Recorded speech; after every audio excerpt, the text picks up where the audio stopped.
I'm Jim Check. You're watching Kelowna Now. I'm here with Doug Gilchrist, City of Kelowna Manager.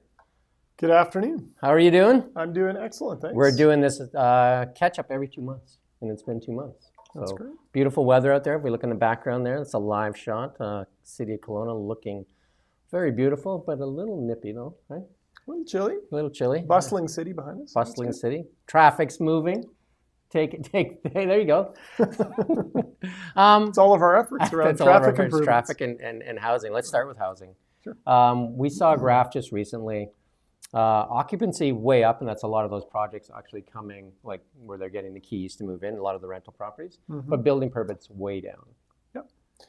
Yeah, so we had a couple of record years on building permits, tipping over $1 billion 2 years in a row, which were high numbers for us. But on average, it's over a 10-year period, it's much lower than that. So the important thing, and I think you heard this from our planning director the other day, is playing the long game, making sure that we have sound processes, that we continue to try and support the industry and stimulate development and see the steady numbers of units being approved in our city in whatever form, multifamily, single family, townhomes, continue to increase to accommodate the growth that we know is coming. So yeah, we had a big dip this year in numbers, but we're going to have lots of occupancy coming up with some big projects that'll see units on the market. Does the dip in building permits scare you though? Because that's a time lag, right? That's a lag as you move out. Because a lot of projects take a year to 2 years to kind of come to fruition. Yeah, it does a little bit, but we're still not a huge market. So when we have 2 or 3 towers in 1 year, we see a spike because of the relative value of those projects, and then the other ones may take another year or two to come in behind them. But over the long haul, it tends to equalize pretty well. Well, we don't see a lot of cranes going up though, right? Like right now, like there's a lot of projects. Like I'm not in the rental market. I think there's lots going on, but in the ownership market, a lot of the towers, I don't see a lot of new towers kind of starting.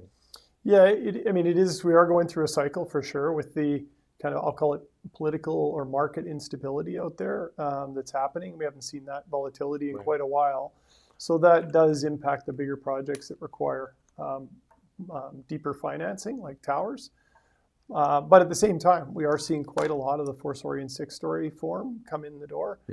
Council approved over 200 just this week. Yeah, and those are smaller buildings, obviously. That's more of the stick-built stuff too, right? Yeah, yes, usually 2-story concrete, 4 on top of the podium is that 6-story model. And we're seeing a little bit more 4 or 5 stories that fit in with the neighborhoods better too as well. They just approved one on Richter at 5 stories in a town center, which will be a great project. So the vacancy rate has gotten into a better territory, I think, in a better territory since 2008 or something like that? Yeah, this is the lowest we've seen in a very long time, or sorry, the highest we've seen in a very long time. We say typically that 3 to 5% vacancy rate is a healthy market where we see rents kind of hit a threshold that are considered more affordable typically. So we're at about 3.8 right now. We've got quite a bit still to come online this year. So, we could hit 5. But, on the landlord side of things, rents are still higher in Kelowna than I do a lot see of incentives places. though. I do see some incentives out there. Like driving around, I was talking to a developer today where you didn't see for a long time in Kelowna where, like rent now available right now, a couple months free. So there's some incentives happening. The rent prices haven't really dropped, and that was from him too. Yeah, that's true. The prices have held a little bit. That may come off as we see longer vacancies in some of these units. But from an affordability perspective, from an availability perspective, where we're trying to attract labor and resources to the community, it's relatively healthy. Gives people some choices too, instead of taking the first thing. We got like 6 to 7 people, like kind of like almost like when the housing market was on fire, like like trying to get that one property. Now there's a little bit of room where you can kind of look at a different place and say which better. For sure. And in the 2 and 3 bedroom units, things are looking quite good in terms of availability. The bachelor units and studios are still really high in demand, and prices remain high there. Yeah. And then if we look at the other part of the housing market where, like the tiny homes that you guys have been doing, you now have the 3rd operator named for the 3rd location. Yeah. Collective is the operator. Good group. In fact, I had a conversation with the executive director yesterday. He's really excited about getting in there and getting it up and operating. And I'm lots of confidence they'll operate to a really good standard. They've been pushing dirt in the last few weeks. Utility servicing is going in, and they're assembling the units off-site right now. How are the other two going? Like, what's the, like they've been going for a while now. How is that going? Yeah, good successes for sure, particularly in Step Place. I know some of the data around people that have transitioned through that housing into either market or supportive housing, some of them into improved employment and things like that. And that's really what the model is for, right? Help stabilize people and get them back into better functioning in society. So from that perspective, it seems to be working and helping people. The other one is a little bit of a different model in terms of it's the type of structures we have and the cohort that's in there. It's an elderly population in Trailside. But again, similarly, very few calls from bylaw or complaints from the neighbors. Yeah, that's what I was going to say. How are the neighbors doing with it? Seems to be really good. Because there was a lot of uproar at first, I think in the first one that sure. went up there in the northern part of town here, right? Yeah, up in Appaloosa. And until people see it up and operating, I'm sure they're going to continue to have concerns. But hopefully these other two that we put in place are kind of proof points that show that we can make them function well. So the locations then, the third one is going around Reed's Corner, I take it? Appaloosa. Appaloosa. And And then then other side. the second one was Trailside. Trailside. And then downtown. And then the Step Crowley Place. kind of thing? Yeah, Right. Step Place. So kind of spread out a little bit too? Yeah. Is there plans for a fourth? Not at this point in time. No, that was under a program announced by Minister Kalon their last term of office. He's still in charge of that portfolio. How much funding is available and how many more projects they want to do, I don't know. So yeah, so with the BC government, new old government in place, some new ministers. What's old is new again? New, yeah, what is it? Reimagined. They still haven't gone. I don't think they've gone back though, have they? The legislature. 19 next week. Yeah. So they haven't sat yet. So not a lot of communication, I imagine, right now. Quite a bit with the DMs and ADMs. Right. A little bit of ministerial connection points before they go back. Yeah, for sure. And we're making the priorities of our community known, both through council and through myself and other staff members. So our priorities are front and center. That I think is one benefit of the continuity in government, that we don't have to restart the conversations again. You know, some of our key advocacy items are still right there on the table. And then I don't think we talked about this before we went on, but fentanyl crisis has been brought to the forefront politically on the international stage. Obviously, Kelowna suffering from some of that opioid crisis as well. How is that problem/solution going in Kelowna? Well, the items that we've been advocating for and our council's been advocating for around mandatory care, bail reform for prolific offenders, getting a redfish healing center in our region for those with the most complex needs of mental health and addiction overlaps. Those are kind of the three-pronged approach that we're going to continue to advocate for, while at the same time acknowledging that enforcement plays a role too. Yeah. And pushing hard on that front with our partners in the RCMP. Yeah, because they were saying, like, they interviewed the guy head of the ports, and he was saying only 1 to 3% of the sea cans are even searched or checked, and 0% of the rail cars. Yeah. So obviously there's a lot more work that we can do here in Canada on that. Yeah, most of our advocacy efforts are the kind of the things I mentioned. Those three-pronged approach there is really localized efforts that can really help our There's not community. much you can do. Yeah, at the provincial and federal level, we can inform and show what the impacts are and hopefully encourage greater investment or policy change at those levels. Yeah. The Airbnb one, I mean, that's one that there's two sides of that one, right? I mean, a lot of people in the tourism industry said that the Airbnb policy went too far and has hurt tourism. And now with the vacancy rate going up, I think you guys put out a piece that you're going to look at it again. I mean, we'll always continue to monitor it and make sure that our policy changes don't hurt the economy. I mean, the council has a priority of supporting the economy, and we're going to get deeper into it this year as that volatility is out there. When it comes to tourism numbers, I think it's important for us to look at the stats and not anecdotal information. And when you think of tourists that come through the airport, we had our busiest year on record at the airport, right? Over 2.1 million passengers, ninth busiest in the country. So air traffic didn't go down. I think it's really critical that we look at the actual data. Yeah. What are the Local hotel? What politicians, are the though, hotel were saying, and hotel saying those nights, numbers, and right? things Yeah. like that. Yeah. But I mean, we have seen stats showing that hotel rates have gone up, and I'm speaking more about Vancouver in that. Yeah. Hotel rates have gone up because there is no, like in a big event, no Airbnb to kind of absorb that kind of like that swell. Yeah. Well, and I think council heard that, right? So they did pull back a little bit on their policy that was previously there to be more in line and consistent with the rest of the province. The amount of units that were available under nightly accommodation or Airbnb and the units that were available in the marketplace when the policy went in place is not that dramatically different. It's a few hundred. So by doing this, are there going to be that many more back on the marketplace, or was this tourism impact other things, right? The general economy, people's availability or willingness to travel, fires, things like that probably had, in my opinion, equally as much, if not more impact. Yeah, there was some vocal politicians, including some cities politicians, that were saying that it had a detrimental effect, right? But it is tough to say unless you dig into the numbers for sure, right? Yeah, definitely. But nonetheless, we've made a change, and some people will be pleased with that change. Yeah, like I said, it's a controversial one at best, and that one was a pretty heated one first.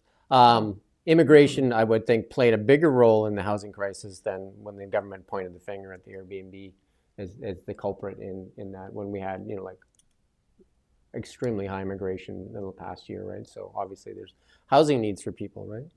Yeah, I mean, immigration has a two-edged sword, right? There's being able to accommodate large amounts of people coming to our communities in rapid fashion is difficult, and we know that firsthand as one of the Stresses health as well. Fastest growing communities in the country. Health, schools, you name it. At the other side, we have shortage of labor or certain professionals and things like that. We need immigration to support that. So finding the right balance is tricky, and thankfully, I'm not in the immigration business, so I don't have to. Yeah, I know that the universities and colleges are kind of like having that issue right now too, because when it's cut back, because they were reliant on that immigration model, kind of because they were getting way more money for somebody coming from overseas than they were getting from Canadian citizen in the schools, right? So, and some institutions more than others. We've been talking to a number of them, and doing what we can to help prop up the institutions. Certainly for Kelowna. We want to be that post-secondary hub as we are, and keep that growing. Super important to our demographic as well. And you must like golf because you bought a golf course. I play a little bit of golf poorly, like a lot of people. So you guys bought Michael Brook. Yeah. And I imagine that's for future expansion of the big recreational facility that's there. Well, it's probably a bit of both. It shouldn't have been a surprise to anybody because we've identified that area in our official community plan to grow for recreational purposes. So it's a perfect strategic property being. Well, that is one of the Kelowna's bigger kind of like recreational areas, right? With the ball fields, the skating rink, the soccer fields, the H2O center. Yeah, and it had the opportunity to become that because people long before me had the foresight to assemble that, get it out of I think a portion was in the ALR at one time, and set it up for the future growth that we're seeing today. What about those naturalized areas that are in that swamp area? Is that part of that? Was that part of that purchase? That was part of the original deal, the Thompson Farm and Thompson Marsh, I think it might have been called at one time. Lots of birds in there. I've taken a lot of pictures there. Yeah, it's a beautiful spot. It's a great mix of uses.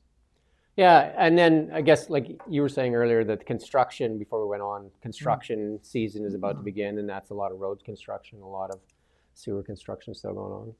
Yeah, so as I said, one of the fastest growing communities in the country. One of my obligations is to ensure we keep up with the infrastructure needs. That can be parks, roads, sewer, water, buildings, you name it, libraries. So there's a good solid plan to deliver that amount of that infrastructure that's needed, but it does come with a few headaches, right? When there's road construction, there's only 8 or so months a year where we can do solid road construction and undergrounding of power lines and things like that. So I guess this is kind of the notice that there will be watch for those signs. Significant construction season this year, and we will do our best to manage detours and traffic and all of that while we go through that. I haven't been up to the new Save On Foods up on Gordon there. My daughter and my wife have been up there, and they say it's absolutely beautiful, that Save On Foods. Yeah, that Ponds commercial is Yeah. turning out really well. I know they're getting some excellent tenants up there. Look forward to the full build out. Yeah, because that takes a lot of pressure off of like that Pandozi and that too, because people can shop in that area as opposed to coming all the way back down into the Mission, right? So Yeah, and the Frost Road connection off of Chute Lake is going to be the primary artery to get people there. So hopefully that'll increase traffic up there as well. So what are the biggest areas for development in the city of Kelowna right now? That's obviously a big one, that the south part of the city, and then Glenmore. Yeah, so right now our split between single family multi is 80% multifamily, 20% single family. So that'd be in the urban center. Urban core, infill, 4 to 6 story buildings, townhomes, stacked townhomes in some cases, things like that. Fewer towers, as you mentioned. Once this kind of glut comes through the system, there's probably not as many in application, but there will be more. There's a lot that are proposed, right? That still have never gone forward. The old Kelly O'Brien, not Kelly O'Brien, but where that old hotel was. I can't remember. I think that's West Corp's piece. Yeah, right there. West Corp has a site. I know Mission Group has a site or two. We have the future mill site downtown. Right, that's a big one. That's going to take That's some huge, high density right? there. So there is a lot on the horizon that gives me comfort that we'll have availability. But yeah, in the meantime, there's still single family out in the South Mission. There's some up in the Black Mountain area that's going to come on. Glenmore has lots of potential for future growth. Go way back in there, right? In various forms over the long term. Parkinson Rec, any updates on that?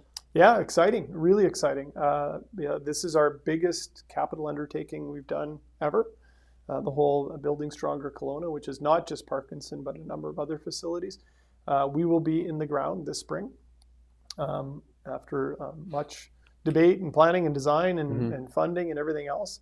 And we're super excited about that. It's going to be a fantastic. So when will the facility close? Well, it won't close until the new one is open. Oh, okay, so it's going to be built. So we're building it off same site, but to the north. Okay. Unfortunately, we'll have some fields out of commission. Because people are asking me, and then somebody said, well, they're still going there. And I'm like, okay, so then. Oh yeah, they'll keep going right through till the other one's open. Then so it's not going to stress the other kind of like H2O or something like that, because people could still go to Parkinson Rec until the new one's built. Correct. Field usage will be the one that we're trying to maintain as many fields as we can, but at the same time, we're also building fields in both Rutland and in Glenmore. So, yeah. Anything else exciting that's going to happen this summer in Kelowna? Clear skies all summer long. Clear skies. That's what I'm predicting. No smoke would be a good way. That's what I mean. Yeah. How involved? They're talking about no smoke. How involved is the city of Kelowna in mitigation? I know you guys did some work in Knox Mountain that turned out to be really good for that wildfire. Like, how much more are you doing? Is it increasing or? Yeah, so controlled burns is certainly something I think many municipalities, not just us, are on top of and wanting to do more of. Obviously, it's a tricky one. So air quality and things, making sure it's well controlled. But within our parks, regional parks, and then the periphery of our city and major high risk areas. So the high risk areas get identified, and then we work on those. So there's fuel modification and controlled burns are two important pieces. But I know our fire department is really working hard on innovations. So prevention, mitigation, and response. And detection kind of thing. Too. Detection for sure. Yeah. We have a bunch of sensors out there right now doing smoke and heat detection as a bit of trial. So I think technology is going to be an important part of fuel fire or forest fire mitigations and response in the future. I know in that AI summit they were talking about drones that can fight fires like 24/7. Heavy lift drones. Are going to be an interesting piece to see how that evolves. Because that would be amazing, because right now, as soon as it gets dark, they pull them off. And whereas a drone can, doesn't matter if it's dark, they use radar. And night flying, the pilot fatigue, smoke, high risk terrain, all those things could. And if you crash a drone, it costs a few bucks. It doesn't cost a life, right? Yeah, they're more than a few bucks, but yes, it's much. But it's still money, right? Much different than a big heavy lift helicopter. Yeah. And then, I'm excited about this, seeing where technology can advance firefighting and forest firefighting. Yeah, that'll be interesting. Anything else? There's lots going on in our city. Is there? But I'm excited. It's positive. And, let's talk about the green part, I guess. We'll end with that. The green side of it. Lots of like multifamily units going up, and that's lots of people when they get like an EV, they can charge at home. They put a charger in, but then less opportunity when you have multiple unit building. Is that in the building code now, or how are they dealing with all these? Yeah, so electric charging in multifamily has been a bit of a point of contention because it's a cost, and you have to make sure the benefit and the usage is going to be there. So whether it's fully plumbed with a charger versus making sure the conduit and electrical capacity is there, that's a debate right now. We certainly have a fair bit of work to do with our electrical service provider to make sure we're ready for this, not just this growth, but the electrification of our city as well. So that is certainly an ongoing conversation to make sure we can support our electrical service provider and any government intervention or policy that's needed to get them there. Yeah, because a lot of people don't realize is that if you charge at home, it can be anywhere from like 6 to 15 cents a kilowatt. And whereas you charge in some of the superchargers, and it's basically almost like a market rate, right? So it can fluctuate, and it can, like I'm charging in Richmond, and it was like 11 cents, which was a pretty good deal for a supercharger. And then charging Calgary, and it's 55 cents, right? So, even time of day, demand pricing. So, so when people buy an EV and don't have access to a home charger, they have to really realize where they're going to be able to get, a more. Because the gas pump is one, that's where you're subject to market price all the time, right? Like you wake up one morning, it's up 15 cents. Right? I'm going through that process right now in my own garage. Yeah, so there you go, right? So it's a tough thing, right? So I don't know, is there any plans to kind of put a more stable priced kind of EV charger out there? I guess that would put the city in the business of. Yeah, so reselling electricity is governed a little bit differently, right? Yeah. And we're not involved in that governance model. However, you had an electricity. You had a utility at one time. And now we have an investment in electricity. But we have been and will probably continue to be developing public charging throughout our city, in combination with the marketplace taking care of that. There's more private charging than there is public charging out there today, but we want to make sure that we continue that momentum. And what's the fleet, the City of Kelowna fleet, looking like as far as electrification? Yeah, so we have an EV strategy internally for our own fleet, and it's growing quite substantially. Many of our trucks, many of our cars, inspection vehicles. I haven't seen a Cybertruck yet. No Cybertrucks, no, not quite in the market for those. Or the right price point, but a lot of F-150 Lightnings we have in our fleet. I think the Cybertruck now is up the same price as an F-150 Lightning, so they just dropped it. So. Oh, there you go. There you go. You can drive around like a boss. And then obviously there's some heavy stuff that's coming in electrification too, like buses. And I see in LA, they're actually going to do a charging road for the buses and the cars will be charging as they're driving. I've heard though about the demo roads. We'll see how they pan out. We'll let them try them first before we bring them in up north under our foggy winters. There you go. We thank you for the update. Yeah, thank you for having me. And keeps people up to date. And look at that beautiful shot there, right? Like we do live in a beautiful city, right? That's why we're growing like we are. And then look, the traffic's moving, and it must be moving across the bridge, otherwise it'd be backed up by now, right? How many calls did you get on the bridge thing, like getting on the bridge? That was a busy day, and it had an impact on a lot of people. And I will say, for those listening, we're definitely doing a postmortem on that event and making sure we have good mitigation plans in place and seeing what we can do to. Yeah, let's talk about that for a couple of seconds, because the people on the west side, to get across here, there was a helicopter that was doing some emergency stuff to the airport, and that was Alpine, I think. Yeah, doing that. I imagine there could have been boats that were ferrying people. There were, and our fireboat. Oh, yeah, that out there too. There you go. Yeah, we had a couple dozen people that we knew were. But some people tried that back road in Penticton, which is usually kind of okay in the summertime, but not very good. And a lot of people tried it and got stuck up there, right? Yeah. Was that 22? What's that road called? I can't remember what they call it, but it's out of Penticton. Yeah. Goes up over the top. Yeah, Naramata to Shoot Lake Lodge. But coming out of Penticton, it's pretty scary. That's a gravel road, not a commuter road, that's for sure. Never mind winter or summer. I did it once, I think, like 15 years ago, and there was a fire and the road was closed, or when I had to get to a hockey camp for my son, and I had to pull a trailer. Yeah, talk about nerve-wracking. Thankfully, bridge disruptions are few and far between. I mean, when they do happen, it's quite dramatic, but they don't happen that often. The only thing related to the bridge that's kind of been publicly out there as a possible mitigation is adding a 5th lane to the bridge. That was in the provincial study that came out a couple of years ago. And we're hoping that the province invests heavily in our road network, our multimodal network in the Okanagan Valley, because it's sorely needed.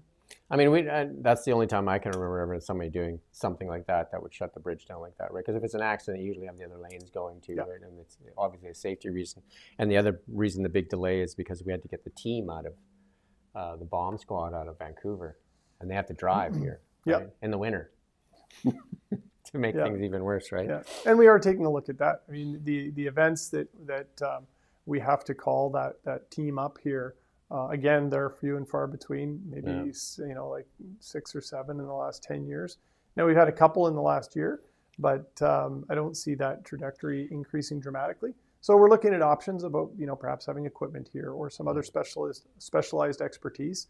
But an entire squad that's equivalent to what they have in the Lower Mainland would be very expensive and not justified based on our numbers.